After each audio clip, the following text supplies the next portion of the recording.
Last check, we had a liftoff temperature of -3 degrees Celsius or 27 degrees Fahrenheit, perhaps a little chilly. Wind speeds 2 to 4 meters per second, and the wind direction's out of the south. So again, as we like to say, the weather conditions are currently good, and presently we are go for launch in Baikonur. Okay, Mike, we are about 2.5 minutes away from launch. And Mike, what are some of the final preparations that are taking place as we speak right now? Well, Karen, the launch teams are verifying a variety of things presently, the electrical connections, battery charge rates and levels, final systems checks between the rocket and the payload. They will also conduct one final check on the weather. About 10 minutes ago, the spacecraft ground crew signaled that it was go for launch. This was followed by a similar signal at T-5 minutes from the Proton's first 3 booster stages. And then at T-2 minutes, just recently, the Proton-m upper stage is polled by the automatic sequencer to give the final go command prior to liftoff at T-0. Right now, the vehicle appears to be in a positive condition for liftoff. All right. Well, I want to point out to our viewers that now and for the first few minutes after liftoff, we'll be watching the action from Baikonur in real time. As the Proton travels easterly downrange, however, our viewers will notice some time lags between the actual flight and the display of those events and in the commentary. The reason behind this delay is that as Proton follows its pre-programmed flight path, it will pass out of range of the Baikonur receiving stations. At this point, signals are received by stations downrange and transmitted back to Baikonur. This may cause short delays. Now, Mike, will you take us through the final pre-launch stages and through liftoff? I certainly will, Karen. This is the fun part out in Baikonur. We're sitting at T-50 seconds and counting, and there's not a lot that goes on right now. Everybody's just waiting for the last 40 seconds to tick through. People sitting in the bunker at the launch pad. Many folks standing outside the hotels in Baikonur waiting for the launch to occur. And T-30 seconds, and it's just been an accumulation of a lot of hard work and long hours. And the teams are in place at the various portions of the cosmodrome, and we're at T-15 seconds and counting. The final go launch polling has been completed. 10, 8, 7, 6, 5, 4, 3, 2, 1. And we have main engine start off, and we have liftoff of an ILS Proton rocket from the Baikonur Cosmodrome in Kazakhstan with the KA-SAT satellite on board. Let's watch.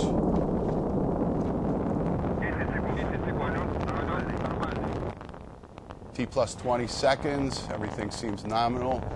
About 10 seconds after liftoff, the rocket did a roll maneuver and soon experienced maximum dynamic pressure, or max Q. Max Q is the maximum aerodynamic load on the vehicle, and it corresponds to about Mach 1.5 and occurs 1 minute and 2 seconds after liftoff. Clear skies, T+45 seconds. Everything seems to be moving nominally.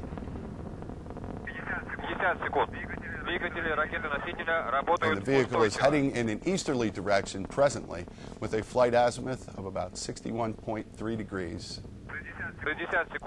T+62 seconds. Max Q has been reached. And on a clear night like tonight, we'll be able to, should be able to witness stage 1, stage 2 separation. T+1 hour and 20 seconds. 1 minute and 20 seconds, excuse me.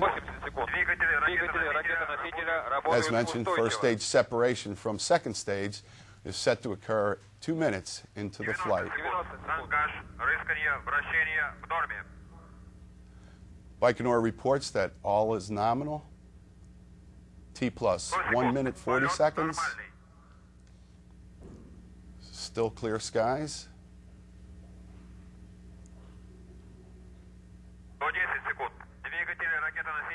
T+1 minute 55 seconds. We should be able to watch separation as it occurs. And there's the visual of first and second stage separation. I'll await confirmation from Baikonur. As you can see the graphic on your screen, this is a rendition of what is happening to the rocket presently.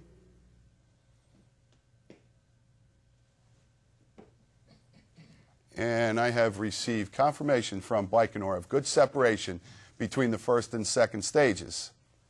The second stage engines will actually ignite while still attached to the first stage, and the exhaust from those engines escapes through the open grid work between the two stages. 2 minutes and 40 seconds into flight, and everything is good.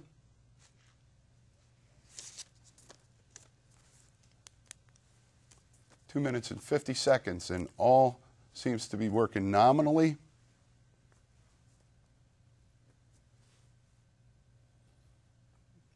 Just waiting for confirmation of ignition on all four stages, or all four engines of the second stage, excuse me. And the graphic you see on your screen is a following of the flight. 3 minutes and 15 seconds into the flight, and all is reported nominal.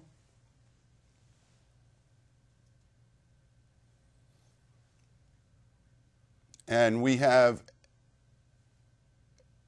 confirmation of signal on all four second stage engines. They will burn for a total of about 3 minutes and 27 seconds.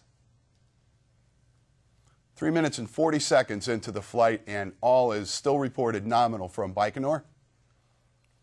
And the next key mission milestone will be stage 2 and 3 separation, which occurs at L plus 5 minutes and 27 seconds.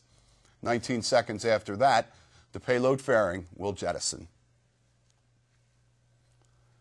When you visit the ILSlaunch.com website, you will find photos, descriptions of the mission traditions, the blog, the mission overview, and the latest news release about the mission. To see the mission updates, go to the ILS homepage, and under the current mission, click Read More. That will take you to the mission control page. And remember, for a personal view of life at the Baikonur Cosmodrome from a mission team's member's perspective, check out the photos and blog entries that are posted on the website. An ILS team member writes each entry from the launch site. Now, if you live in the U.S. or Canada, you can also get updates by calling the ILS Launch Hotline at 1-800-852-4980. Again, 1-800-852-4980. Now, over the next few minutes, we'll hear from some of the KA-SAT's key personnel recorded earlier in Baikonur. In addition, we'll be giving you updates on the mission as we receive them from Baikonur. Now, here's a message from Bertrand Moncouquet, ILS Program Director for the KA-SAT mission, about today's launch. Hello, I'm Bertrand Moncouquet, the ILS Program Director for this KA-SAT launch mission. We have started this program a year ago. We have started this campaign 6 weeks ago, and you can see there that we are ready with this beautiful launcher, as always. I want to thank everybody for the good job done during that preparation and that launch campaign. Eutelsat, Astrium, and Khrushchev, their associate, and also particularly the authorities at Moscow and Roscosmos, who have paved the way for this launch of KA-SAT before the end of the year. So, as you can hear me, KA-SAT is now flying with the Proton, and that will be for about 9 hours. It was Christmas 2 days ago. Now it will be for everybody a Happy New Year, and I give you my best wishes. But now the wishes we have is go Proton, go Brisem, go KA-SAT. Now let's hear a translated interview with Vladimir Brofman, Krunovichev, Program Director, about the KA satellite mission. Starting January 2008, the Krunovichev Scientific and Production Space Center, under the contract with ILS and based on the intergovernmental agreements, have been conducting adaptation and preparation for launch of one of today's most state-of-the-art commercial satellites, KSAT. Over these years, our enterprise has developed the required volume of design documentation, manufactured the hardware, and successfully tested it. The test results fully conform to the Russian national standards, as well as to those of the countries participating in the launch campaign. Over the past month, we have performed the full scope of assembly operations and testing activities with the integrated launch vehicle, which is now, you see, already verticalized on the launch pad behind my back. After the 3 years of hard work, we have just 3 more days of combined effort left, so that KSAT would be inserted into its target orbit and started working for its owner, the major European communication company Eutelsat, which over the past 1.5 years has entrusted to us to launch 3 of its satellites from Baikonur.